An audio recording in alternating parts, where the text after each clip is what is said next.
사랑하는 성도 여러분, 우리가 계속해서 하나님의 말씀을 보면서 지난주에는 새 사람을 입으라 라는 말씀을 저희들이 들었습니다.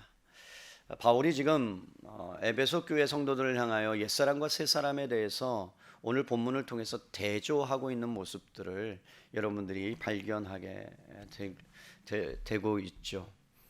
여러분, 우리는 예수님 때문에 새 사람이 된 사람들이에요. 왜냐하면 바울의 말씀을 통해서 보면 우리는 그리스도를 배운 사람들이요, 그리스도에 대해서 들은 사람들이요, 예수 안에 진리가 있기 때문에 그 안에서 우리는 가르침을 받은 자들이기 때문에, 다른 말로 표현하면 복음을 만난 사람들이기 때문에 새 사람이 되었다라고 선언하고 선포하고 있습니다. 여러분, 바울이 계속해서 22절 말씀을 보니까 너희는 옛사람을 벗어버리고 새 사람을 입으라 라고 말씀하고 있거든요. 새 사람이라는 것은 옛사람을 여러분 버린 사람을 의미하는 것이고, 옛사람의 살아온 방식을 버린 사람을 말하는 거예요. 그러니까 새 사람은요, 옛사람으로 돌아갈 수가 없는 거예요.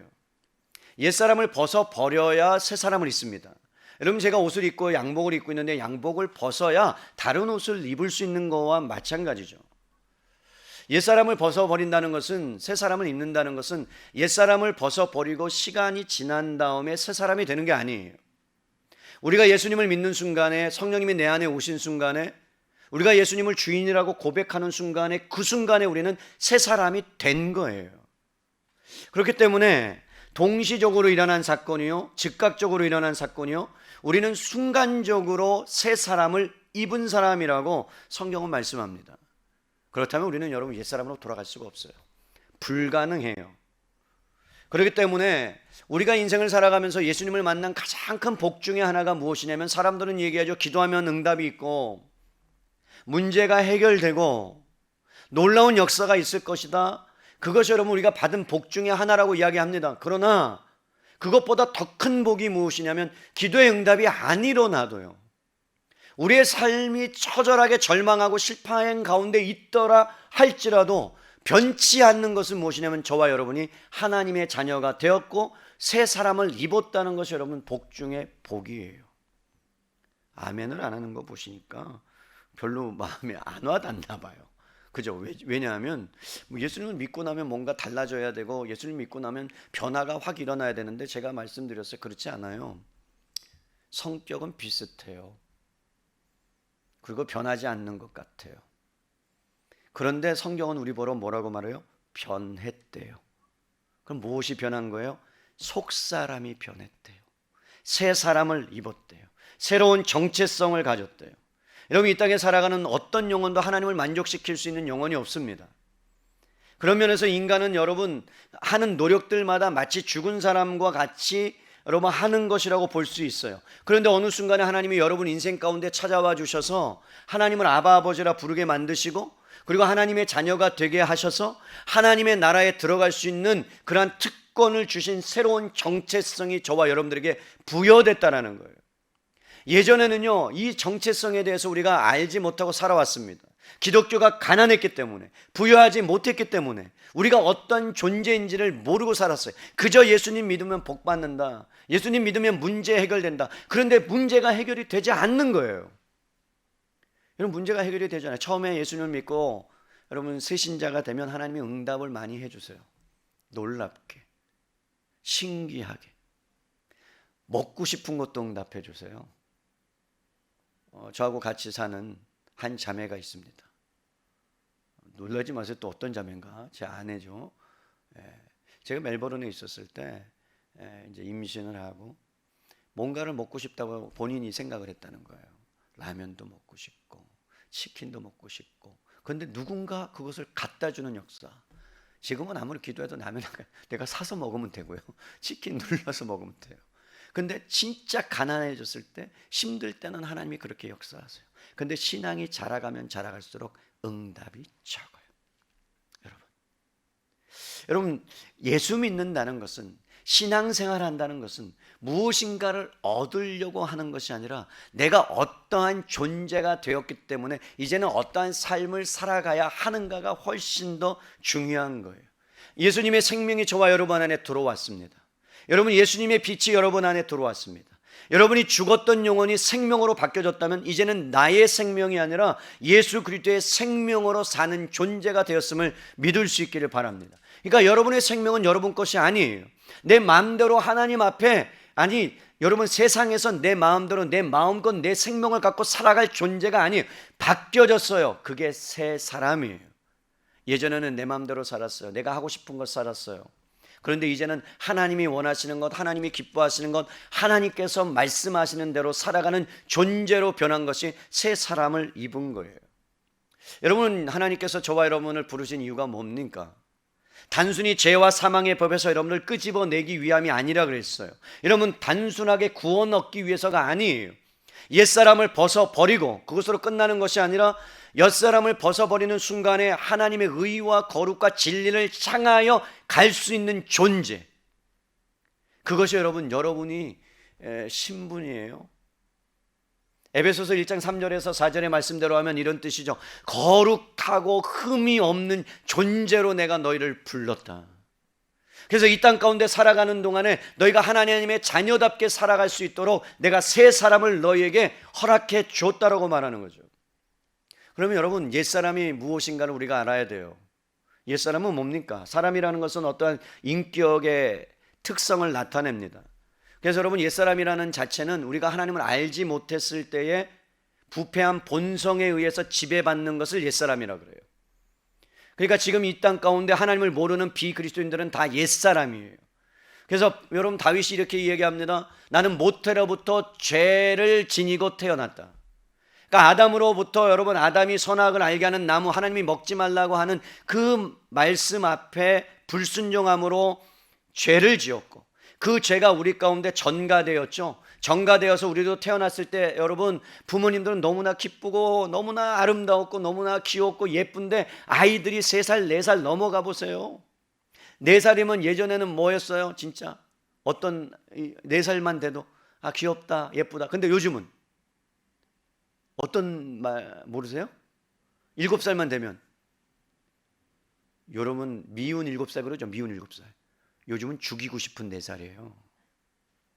아이들이 왜? 여러분, 그렇게 예쁜데. 그런데 어디서 배웠다고 여러분 죄악들이 그렇게 그들 안에서 계속 나타나는 것을 봅니까? 그것은 성경적으로 뭐예요? 아담의 부패성을 물려받았다는 증거예요. 그렇기 때문에 여러분, 죄에 대해서 가르쳐 주지 않아도요, 배워와요. 알아와요. 그래서 그것을 행하고 있어요. 죄를 짓게 만들어요. 그래서 여러분, 본질상 진노의 자녀였다. 그것이 옛사람의 모습입니다. 그런데 성경이 뭐라고요? 옛사람을 너희는 벗어버린 자가 되었고 새 사람이 되었다라는 거죠. 여러분, 새 사람이 되었다는 것은 옛사람이 죽었기 때문에 그래요. 여러분, 죽었습니까? 여러분, 죽었어요? 살고 있는데 목사님 무슨 소리? 여러분, 죽었어요. 성경적으로 보면 죽었어요. 언제 죽었습니까? 찾아봐야죠. 여러분이 정말 죽었는지. 로마서 6장으로 가세요. 로마서 6장 6절이에요. 여러분, 로마서 6장 6절에 가보면 하나님께서 우리에게 바울을 통해서 우리가 죽었다는 것을 증명해 주고 있습니다. 로마서 6장 6절입니다. 우리가 알거니와 우리의 옛사람이, 아담으로부터 물려받았던 부패한 본성이 예수와 함께 십자가에 뭐 했다고요? 못 박힌 것은 죄의 몸이 죽어 다시는 우리가 죄에게 종노릇하지 아니하려 함이니. 그러니까 여러분, 옛사람이, 하나님을 몰랐던 옛사람이 예수님을 만나는 순간에 어떻게 했다고요? 십자가 2000년 전에 예수님이 십자가에 죽었던 그 2000년의 사건이 예수님을 만나는 순간에 현장에서 여러분에게 임했다는 거예요. 그러면 뭐예요? 저와 여러분이 죽었다는 거예요. 언제? 십자가에서 2000년 전에 그 현장에서 저와 여러분이 다 죽었어요. 아멘입니까? 성경이 말씀하고 있어요. 그렇다면 여러분, 우리가 십자가에 못 박혀서 그리스도와 함께 죽었다면, 그렇다면 여러분, 뭐가 이상하잖아요. 이미 죽은 사람이 옛사람이 되었는데 어떻게 옛사람의 모습을 갖고 그 일을 하고 있느냔 말이에요. 이상하지 않아요? 죽었던 사람이 어떻게 말을 합니까? 죽은 사람이 어떻게 여러분 그 옛사람의 모습을 갖고 있냔 말이죠.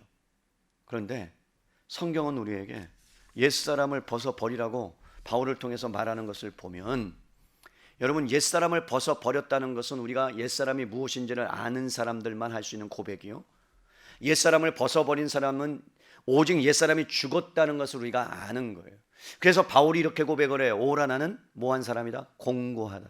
여러분 지금 바울이 로마서 7장에서 오라 나는 공고한 사람이다 23절 이후에 7장 23절 이후에 말씀하고 있는 것은 예수님을 만난 사람이에요. 바울이 여러분 사울이어서 예수님을 믿기 전에 예수님을 믿지 않는 사람들을 핍박합니다. 그러다가 다메섹을 향하여 예수 믿는 사람들을 잡아 죽이기 위하여 저벅저벅 걸어가다가 하늘로부터 여러분 호련하게 빛이 임했어요. 하나님의 말씀이 임했어요. 예수님이 직접 나타나셨어요. 그것을 경험합니다. 그러면서 여러분 그의 고백이 주여 누이십니까? 너는 나를 핍박하는 예수다. 그러면서 그가 여러분 눈이 멀었어요. 3일 동안 식음을 전폐합니다. 그러면서 하나님을 만납니다. 옛사람을 벗어버렸습니다. 새 사람을 입었습니다. 그런데 놀라운 건 뭐냐면 그 안에 갈등이 일어나는 거예요. 죄의 옛사람의 모습이 그 안에 있음을 고백하면서 공고하다. 어떻게 이것을 벗어날 수 있을까라고 그러면서 이 사망의 몸에서 누가 나를 건져낼 수 있을까라는 고백을 합니다. 여러분 이 고백은 불신자였을 때의 고백이 아니에요. 예수님을 믿고 살아가는 자의 고백이에요. 그래서 여러분 바울이 경험한 것은 뭐냐면 날마다 내가 죽노라는 고백을 하는 것처럼 내가 십자가 이미 못 박혔기 때문에 내가 새 사람이 되었다는 것을 바울은 알고 이제 자기 자신이 날마다 죽는 연습을 합니다. 사랑하는 성도 여러분, 새 사람이 되었다는 것은 이제는 더 이상 우리가 죄에 대해서 율법에 대해서 정죄를 받을 어떠한 가능성이 없다는 거예요. 우리가 신앙생활을 하다 보면 죄 때문에 죄를 지어서 넘어집니다. 그러면 여러분 마음속에서 일어나는 것이 뭐냐면 넌 죄인이야 라는 참소하는 사탄이 계속해서 여러분의 신앙을 치기 시작합니다. 뭐라고 쳐요? 너 그거밖에 안 되잖아. 야, 집사가, 권사가, 목사가, 장로가 그거밖에 안 되잖아. 너 꼬락성이를 봐봐. 그래갖고 네가 믿음 있다고 할 수 있어? 그러면서 우리를 계속해서 뭐 한다고요? 정죄한다고요. 그런데 성경에서 뭐라 그래요? 너희는 죄에 대해서 죽은 자요? 율법에 대해서 죽은 자요? 너희를 어떻게 해서든지 정죄할 수 없다. 새 사람이 되었다. 할렐루야. 여러분 새 사람이 되었어요. 그런데 여러분 그것을 들으면 우리는 움찔합니다. 나중에 예수님께서 이제 우리를 하늘나라로 부르실 때 백보자 심판이 있을 겁니다. 수많은 사람들이 하나님 앞에 다 설 거예요. 믿는 자나 믿지 않는 자나. 그때 우리가 뭐하여 고백합니다. 우리가 여러분 모태로부터 지금까지 살아왔던 50년의 60년의 40년의 인생을 하나님 앞에서 직고할 때가 와요. 죄를 직고해요. 직고한다는 건요 직접 고한다는 얘기예요. 내가 이거 저었습니다. 그런데 한순간에 일어나요. 시공간을 초월하기 때문에. 그러면 옆에서 누군가 딱 나타납니다. 보십시오. 죄인 맞지 않습니까? 자기가 자기 입으로 죄인이라고 얘기합니다. 지옥에 가 마땅합니다라고 사탄이 참소한다고 성경 요한계시록에 나옵니다. 그때 여러분 누가 보호하십니까? 누가 변호해 주십니까? 예수님께서 변호해 주십니다. 뭐라고요? 맞다. 죄인 맞다. 죽어야 마땅한 것 맞다. 근데 있잖아. 내가 십자가에서 죽었을 때 그 친구도 그 집사님도 그 장로님도 그 목사도 같이 함께 죽었다. 죄에 대해서 율법에 대해서 다 죽었다. 그래서 너와 상관없는 자다라고 예수님께서 변호해 주셨어요. 이게 새 사람이에요. 그러니까 여러분 신앙생활 하다가 여러분들을 때로는 죄를 또 지어서 넘어지고 쓰러지고 절망하고 좌절할 때 여러분들이 뭘 바라봐야 돼요? 내가 죄인임을 한편으로는 깨닫고 내가 새 사람 되었다라는 그 안에서 여러분 자유함을 누릴 수 있기를 바랍니다. 계속해서 사탄은 여러분들을 참소할 거예요. 그거밖에 안 되느냐고. 그럼 그렇게 얘기하세요. 나 그거밖에 안 돼. 그래서 예수님이 필요해. 그래서 예수님이 내 안에 오셨어 라고 하면 그럼 여러분 사탄이 여러분들 앞에서 꼼짝하지 못한다는 거예요. 그래서 여러분 우리가 어떤 존재인지 우리는 여러분 어떤 신분을 가진 자인지 이제는 죽은 자가 아니라 예수님 안에서 산 자가 되었다는 것, 이제는 죄의 노예가 아니라 이끌림 받는 사람이 아니라 죄 가운데 파묻혀진 인생이 아니라 이제는 죄악을 이길 수 있는 그러한 인생이 되었다는 것이 새 사람을 입는다는 거예요. 그래서 여러분 사도 바울이 6장 로마서 6장 다시 12절로 가보시면 그 부분에 대해서 이렇게 표현합니다. 새 사람이 무엇인가? 6장 12절로 제가 읽어드려요. 그러므로 너희가 죄가 너희 죽을 몸을 지배하지 못하게 하여 몸의 사욕에 순종하지 말고, 또한 너희 지체를 불의의 무기로 죄에게 내주지 말고, 오직 너희 자신을 죽은 자 가운데서 다시 살아난 자 같이 하나님께 드리며 너희 지체를 의의 무기로 하나님께 드리라. 죄가 너희를 뭐하지 못하리니? 주장하지 못하리니. 이는 너희가 법 아래 있지 아니하고 뭐에게 있다고요? 은혜 아래 있다는 거예요. 사랑하는 성도 여러분, 우리가 어떠한 죄를 다 저질렀어도, 교회 안에 수많은 죄인들이 제가 모인다 그랬어요. 맞죠? 교회 안에서 온갖 죄인들이 다 모였다 보니까 여러분, 교회가 막 갈등하고 어려움이 있는 가운데서도 우리가 잊지 말아야 될 것은 무엇이냐면, 여러분, 새 사람이라는 거예요. 겉은 변하지 않았는데. 아이러니하죠. 왜요? 아무리 큰 죄라도 은혜는 그 죄를 덮고도 남을 만한 능력이 있기 때문에. 믿으십니까? 여러분, 사랑은 허다한 죄를 덮는다. 예수님의 사랑 때문에 모든 죄악을 덮고도 남을 만한 은혜가. 그래서 우리는 새 사람을 입었다는 것은 이미 그 은혜 안에 들어온 사람들입니다. 예수와 연합했을 때 우리는 생명을 가진 자요, 의를 향하여 갈 수밖에. 성향이. 그래서 여러분, 예전에는 옛사람일 때 여러분 자석놀이 하면 막 모래에 가갖고 선생님이 자석 갖고 가면 뭐가 탁탁탁탁 달라붙어요. 뭐가 붙어요? 철이 붙잖아요. 철이가 붙잖아요. 그러면 여러분, 자석이 가는 곳마다 철이 붙어요. 똑같아요. 옛사람은요, 가는 곳마다 죄악 가운데 그냥 살 수밖에 없는 인생이었다면, 이제는요, 의로운 사람이 되면 이제는 죄가 붙는 것이 아니라 의를 향하여 경향성이 바뀐 거예요. 그렇기 때문에 여러분, 새 사람이라고 하면 우리는 와닿지, 마음에 와닿지 않는 이유가 뭔지 아세요? 변하지 않는다는 거예요. 사람이 제가 몇 번 말씀드립니다. 예수님을 믿고 나서 그 사람이 성품이 변하기를 기대하고, 남편은 아내가 변하기를 기대하고, 아내는 남편이 변할 줄로 믿고, 제자훈련 들어가면 변한다더라. 그런데 여러분 생각해 보세요. 3개월 있으면 그대로 또 돌아가요. 그런데 중요한 건 뭐예요? 겉모양이 변한 게 아니라 속사람이 변했다니까요. 그런데 우리는 그걸 못 보는 거예요. 그래서 실망하고 실족하는 거죠. 여러분, 남편들이 가부장적인 어떤 마음을 갖고 물 떠오세요, 물 떠와 그랬는데 60세가 넘어서 70세가 못 오면 물 떠오세요 그래요? 그냥 똑같아요. 물 떠와 그래요. 안 변해요. 그러니까 남편과 아내가 변할 거라는 환상을 뭐 하시라? 깨시라. 옆에 분에게 얘기해서 깨셔라. 여보, 나를 믿지 마. 깨셔.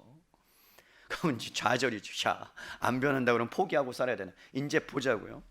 자, 여러분, 옛사람은 이제 내가 아니라 새 사람으로 바뀌었다면 그러면 달라진 것이 무엇일까? 예전에는 여러분, 우리는 범죄 가운데 놓여진 인생이었고, 연합하기 전에, 그리스도와 연합하기 전에는 범죄할 수밖에 없는 존재였다면, 이제는 새 사람이 됐고 난 이후부터는 경향성이 바뀌었기 때문에 이제는 죄를 짓지 않을 수 있는 능력이 우리 안에 생긴 줄로 믿습니다.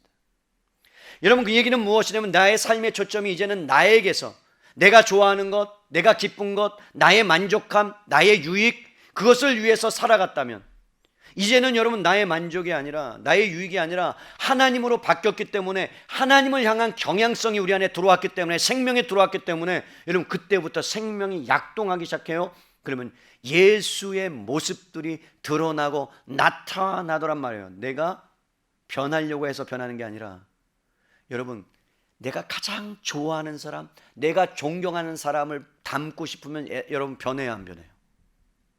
여러분, 그 사람 흉내내요, 안 흉내내요? 흉내내요. 여러분, 죄수들이 감옥에 들어가서 정말로 탁월한 범죄, 뭐 경제사범, 정치사범, 아니면 뭐 집털이범 만나서 그 사람이 옛사람을 벗어버리고 새 사람으로 되어야 되는데, 거기서 또 다른 사람을 만나면 더, 여러분, 어떻게 더 탁월한 사람이 되어서 나오죠? 집을 털어도 더 탁월하게 털죠. 맞아요, 안 맞아요? 본받은 거 아니에요? 근데 우리가 누구를 본받냐면 예수님을 바라보고 예수님의 생명을 바라보고 가기 시작하면요, 사람이 그때부터 변하는 거예요. 속사람이 작동하기 시작합니다. 그때부터 어떤 마음이 들어요? 아, 죄구나. 하나님이 기뻐하지 않구나. 이 행동을 싫어하시는구나 라고 여러분 제어하기 시작합니다. 다스림 받기 시작합니다. 그러면요, 바뀌어져요. 여러분, 우리가 옷을 입으면, 안 입으면 어떻게 되죠? 안 입으면 뭐라고 그러죠, 사람들이? 제가 안 입고 다닌다고 그래요. 생각해 보세요. 그럼 뭐라 그러죠? 뭐 웃기만 하세요. 미친 거죠. 미친 거죠. 여러분 미쳤어요. 그죠? 미친 거죠. 빨리 112에 신고해야 돼요. 119는 아니에요. 여러분 신고해야 돼요. 여러분 옷을 계속 빨고 입지 않고 입으면 어떻게 각종 질병에 노출되죠. 여름인데 여러분 겨울옷을 입고 겨울인데 여름은 반팔 입고 해보세요. 그러면 얼마나 바이러스에 노출되겠어요. 마스크 안 하면 여러분 우리가 백신 안 맞으면 마스크에 노출되잖아요. 중요한 것은 옷을 안 입으면 노출될 수 있듯이 우리가 새 사람을 입었다면 그 옷을 입고 살아가야 되는데 여러분 사람들이 옷을 입는 종류에 따라서 역할이 달라져요. 제가 결혼식을 딱 갔는데 결혼식에 여러분 검은 넥타이에 검은 정장에 검은 바지에 검은 옷을 입고 삼가 조의를 표합니다. 일부 때는 그래도 저한테 반응을 많이 주셨는데 그럼 이상하잖아요. 장례식 때 결혼식에 여러분 결혼식에 갔는데 장례식에 복장을 입고 가면 이상한 거잖아요. 그런데 여러분 장례식에 갔는데 화려한 막 반짝반짝인 걸 입고 하얀 백구두에 하얀 옷을 딱 입고 가면 여러분 어떻게 생각하겠어요? 잘못된 거죠. 죄수가 입는 옷은요 나중에 죄수복을 입지만 감옥을 나오는 순간부터 죄수의 옷을 벗어버려야 하듯이 이런 법관이 법관의 옷을 입으면 그 법대로 제대로 된 법을 집행해야 하듯이 하나님께서 우리에게 그리스도의 새로운 옷을 입혀주셨다면 우리는 새로운 기준과 새로운 방식을 갖고 살아가는 사람이 되었다라는 것. 그런데 만약에 여러분들이 새로운 옷을 입고 살아가야 됨에도 불구하고 오늘 말씀대로 새로운 옷을 입지 않고 입었는데 입지 않은 것처럼 살아간다면 어떤 일이 벌어지느냐? 너무나 심각한 일이 벌어져요. 그것을 성경에서는 이렇게 비유하고 있어요. 누가복음 11장으로 가보세요. 누가복음 11장이에요. 여러분 누가복음 11장 23절에서 26절에 보면 우리가 죄악을 벗어버리고 옛사람을 벗어버리고 그 안에 거룩한 것을 채우지 아니하고 새 사람의 모습대로 살아가지 않으면 어떤 일이 일어나느냐. 23절부터 제가 읽어드립니다. 나와 함께 하지 아니하는 자는 나를 반대하는 자요 나와 함께 모지 아니하는 자는 해치는 자니라. 더러운 귀신이 사람에게서 나갔을 때 물 없는 곳으로 다니다가 쉬기를 구하매 얻지 못하고 이에 이르되 내가 나온 내 집으로 돌아가리라 하고 가서 보니 그 집이 청소되고 수리되었거늘 이에 가서 저보다 더 악한 귀신 7을 데리고 들어가서 거하니 그 사람의 낮은 형편이 전보다 더 심하게 되었느니라. 이런 의미예요. 예수님께서 여러분 어떤 지방에 가셨는데 귀신 들린 사람이 있었어요. 근데 그 귀신 들린 사람을 명령해서 귀신이 떠나갔어요. 그 집이 청소됐어요. 이렇게 표현하면 구원을 받은 사람이 됐다고 표현할게요. 그런데 여러분 집이 청소됐는데 깨끗하게 청소됐는데 딱 보니까 귀신이 떠나면 다른 사람에게 들어가려고 찾아다닌단 말이에요. 귀신은 존재하니까. 그런데 아무도 찾지 못한 거예요. 그러다가 다른 어떤 사람을 막 찾다 못 찾으니까 예전에 청소했던 자기가 들어갔던 곳을 딱 보니까 깨끗이 청소되어 있는데 비어 있는 거예요. 그래서 여러분 악한 귀신 7을 데리고 들어갔대요. 여기서 정리할 것 첫째, 여러분들 귀신은 예수님 믿는 사람 절대로 들리지 않습니다. 아멘. 그래서 예수님 믿는 사람이 점치는 데 가면요 여러분 점괘가 나오지 않습니다. 점괘가 나온다 그러면 이상하게 생각하셔야 돼요. 여러분 아시겠어요? 막 점이 잘 나와. 그러면 나 예수님 안 믿는 사람이구나 이렇게 생각하셔야 돼요. 점이 나올 수가 없습니다. 그런데 여러분 예수님 믿는 사람은 귀신이 안 들리는데 그럼 무슨 말씀을 하는 거냐? 너희가 예수님을 믿고 나서 너희 가운데에 성령의 충만함으로 말씀으로 여러분들이 채우지 않으면 여러분들이 예전보다 뭐 한다고요? 죄의 경향성이 작동하기 시작해서 더 악하게 나갈 수 있게 될 가능성도 있다. 다른 말로 표현할게요. 시편 1편에 보면 이런 말씀이 나와요. 죄인은 악인들의 꾀를 따르지 아니하고 맨 처음에는 생각한 거예요. 저 꾀를 따르지 말아야지. 그런데 어떻게 해요? 생각이 넘어가요. 왜? 그 안에 말씀으로 채우지 않으니까 따르지 않다고 어떻게 해요? 오만한 자리에 같이 가는 거예요. 오만한 자리에 같이 갔어요. 그러면 끊어내고 나와야 되는데 어떻게 해요? 앉아요. 거기에. 도박하는 것과 똑같아요. 맨 처음에 뭐라 그러죠? 난 도박 절대로 안 할 거야. 그러다가 옆에서 뭐 한다고요? 훈수 둔다고 보죠? 훈수 둔다고 보다가 뭐예요? 앉아요? 그러면서 여러분 그러다가 나도 참여하게 되죠? 참여하게 돼서 못 빠져 나오는 거와 같다는 얘기예요. 그렇기 때문에 예수님께서 말씀하시는 것은 무엇이냐면 우리가 죄악을 벗어버리고 새 사람을 입었다면 그 안에 거룩한 것으로 우리 안에 채워야 되는데 거룩한 것으로 채워주지 않고 죄악을 멀리하지 않으면 죄악이 여러분의 목덜미를 딱 붙잡고 성장하지 못하도록 여러분들을 방해하기 시작한다. 그렇기 때문에 사랑하는 성도 여러분, 여러분이 새로운 옷을 입었다면 옛사람이 여러분 살아있는 것처럼 우리를 힘들게 하고 가만두지 않을 때에 여러분들이 이제는 어떻게 살아가야 되느냐?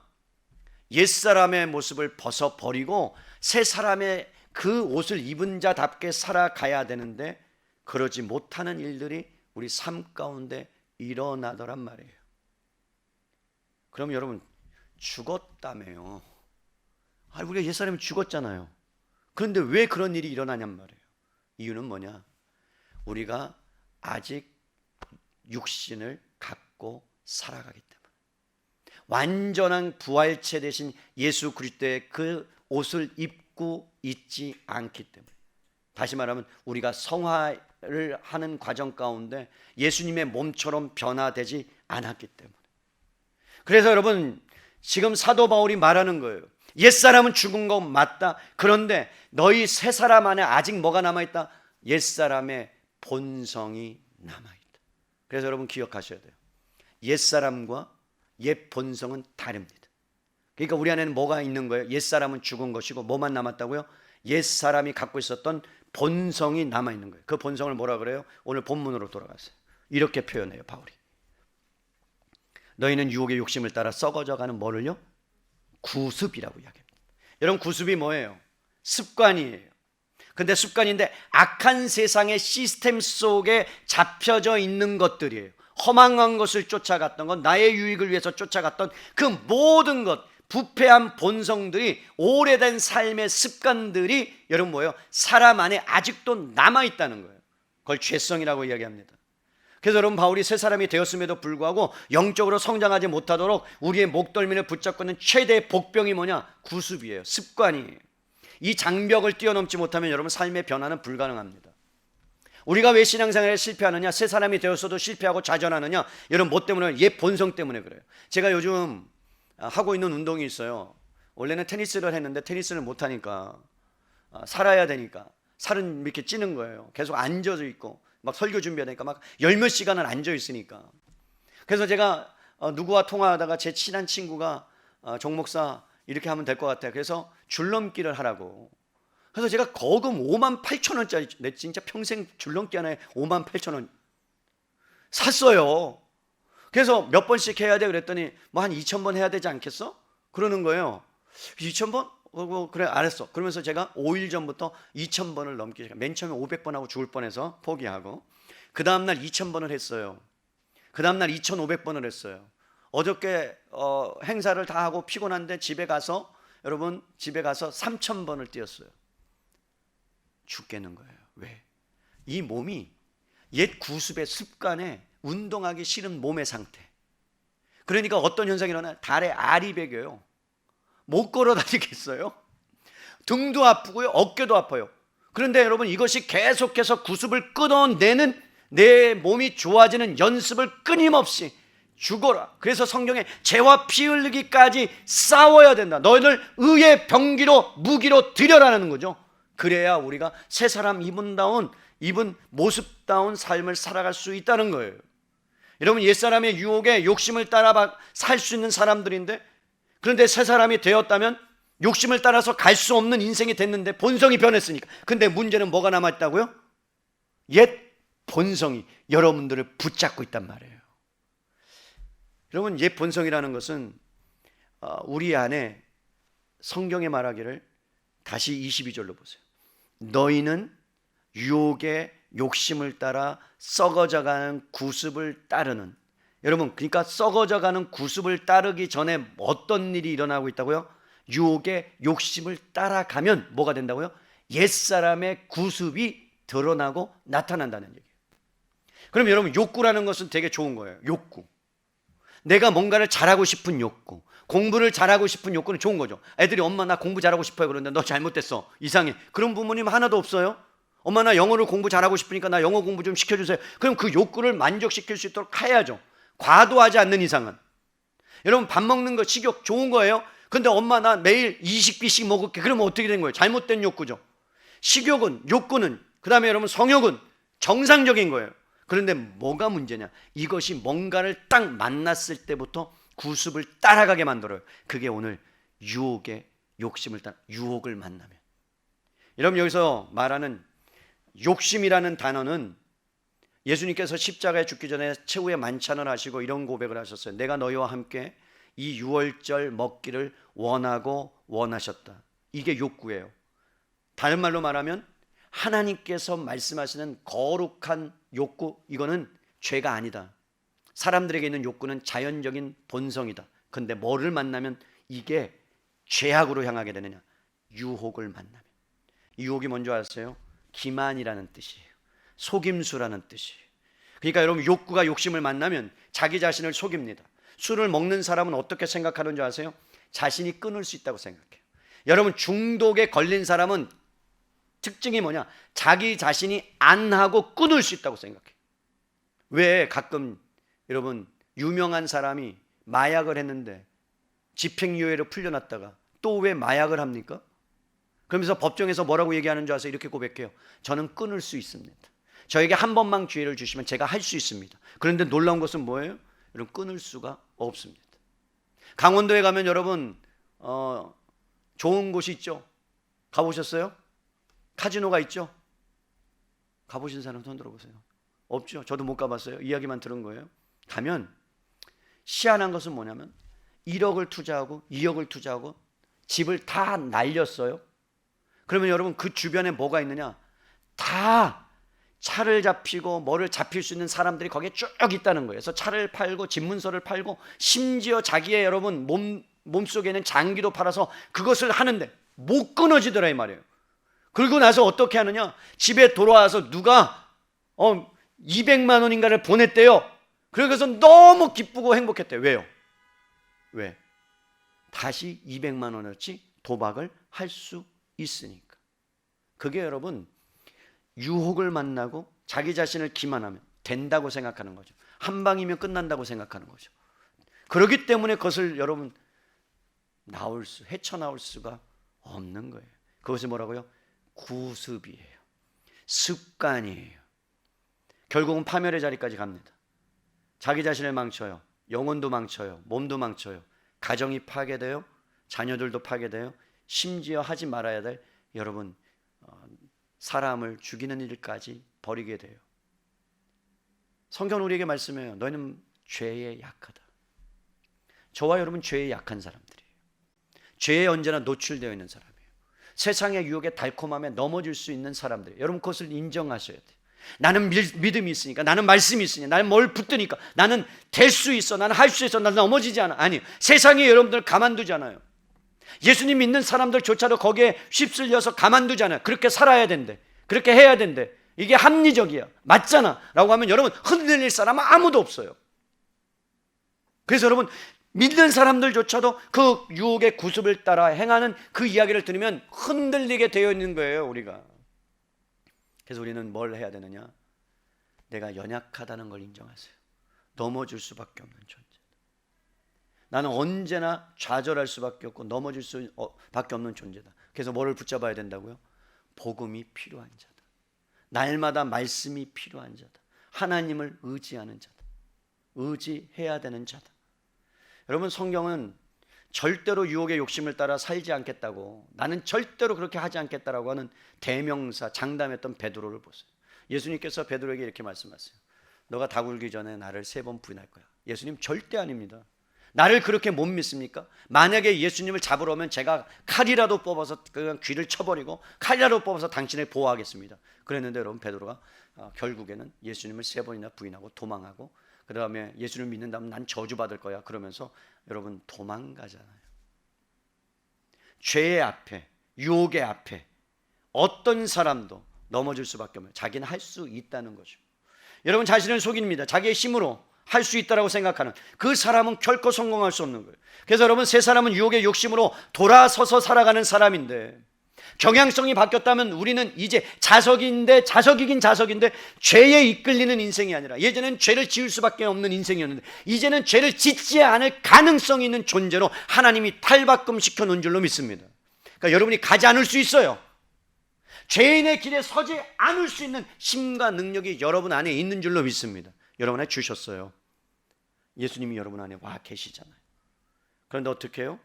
유혹이라는 것이 딱 오면 그때 뭐라고요? 욕망과 딱 부딪히는 거예요. 욕망과 결합되는 거예요. 그 다음부터 여러분 나를 속이기 시작합니다.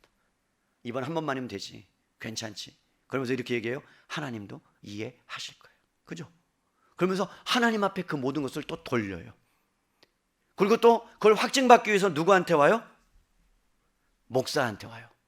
목사님, 제가 이번에 이혼하려고 하는데 어떻게 생각하십니까? 이런 분이 계셨어요. 그럼 제가 뭐라고 대답해야 돼요? 당장 도장을 찍으시오. 이렇게 해야 돼요? 할렐루야, 그럴 줄 알았습니다. 감사합니다. 그래야 돼요? 나한테 뭘 확인받고 싶은 거예요? 이 지경이 됐는데 목사님 헤어지는 게 마땅하지 않습니까? 목사님이 오케이 하는 순간에 나는 목사님이 오케이 했기 때문에 그것을 도장받고 싶습니다라고 디미는 거죠. 우리는 그런 일들을 너무나 할 수 있는, 그래서 여러분, 옛사람의 구습을 벗어버리고 따라가는 인생, 썩어져가는 인생이 되지 않을 수 있어야 되는데, 그럼 가능성이 있냐 말이에요. 바울이 여러분 이 이야기를 할 때는 육의 욕심을 따라 썩어져가는 옛사람을 벗어버릴 수 있는 방법, 날마다 그것을 우리가 벗어버리는 그러한 것들을 할 수 있는가? 있다고 얘기해요. 그게 얼마나 감사한지 몰라요. 24절 볼까요? 23절. 과연 가능한가? 우리 함께 읽을까요? 23절 시작. 오직 너희의 심령이 새롭게 돼요. 뭐가 되면 된다는 거예요? 심령이 새롭게 되면 된대요. 여러분 잘 들으세요. 옛사람을 벗어버리고 새사람을 입는 건 단회적인 사건이 끝난 거예요. 우리는 새사람이 됐어요. 신분이. 그러면 이제 우리가 해야 될 것은 뭐냐면 새사람의 옷을 계속해서 입는 거예요. 날마다 입는 거예요. 옷을 벗었다 입듯이 계속해서 날마다 입어야 되는데, 그 입는 것을 빨기도 해야 되고, 세마포 예수 그리스도의 옷을 입었으니까 빨기도 해야 되고, 끊임없이 심령이 변화돼야 되는데, 여러분 우리의 심령은 우리의 힘으로 변화될 수 없다는 거예요. 내가 할 수 있어라는 순간에 나는 실패해요. 그래서 우리가 인정해야 돼. 난 할 수 없는 존재입니다. 그래서 주님의 은혜가 필요합니다. 그래서 로마서 12장 1절 2절 보면 이렇게 말씀하죠. 그러므로 형제들아, 내가 하나님의 자비하심으로 너희를 권하노니 너희 몸을 거룩한 산 제사로 드리라. 이는 너희가 드릴 영적 예배니라. 영적 예배니라. 여러분 예배를 통해서 여러분이 하나님을 알아감으로, 그래서 여러분 어떻게 된다고요? 오직 심령이 너희 마음이 변화되어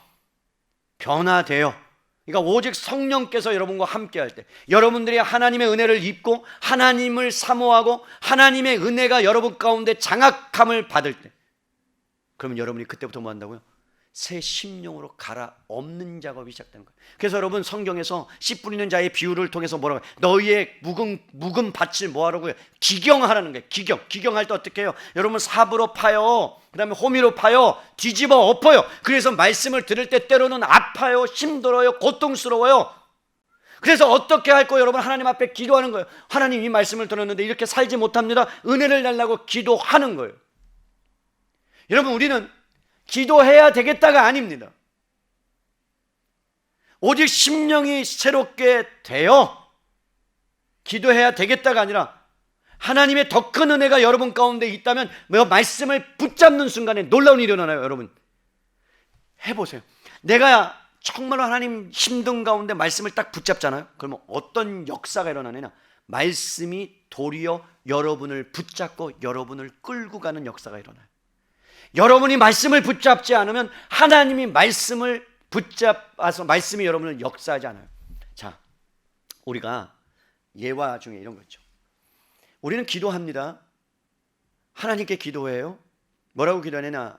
어떤 분이 회식이 있어서 술을 먹어야 되는 그러한 어떤 부분들이 있었어요. 그래서 하나님께 기도해요. 하나님, 이 술자리를 벗어날 수 있도록 아내가 전화 와서 어떠한 것을 나에게 말해주면 내가 급한 일이 있다고 내가 술자리에 안 갈 수 있는 은혜를 베풀어 주십시오. 그리고 기도했어요. 여러분 기도 응답이 왔을까 안 왔을까요? 전화가 온 거예요. 마침 아내한테 놀랍게 띠리리링, 여보 나 친정가, 그러니까 오늘은 마음껏 놀다 와.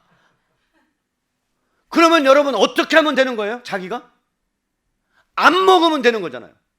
그죠? 굳이 그렇게 기도할 필요가 있어요?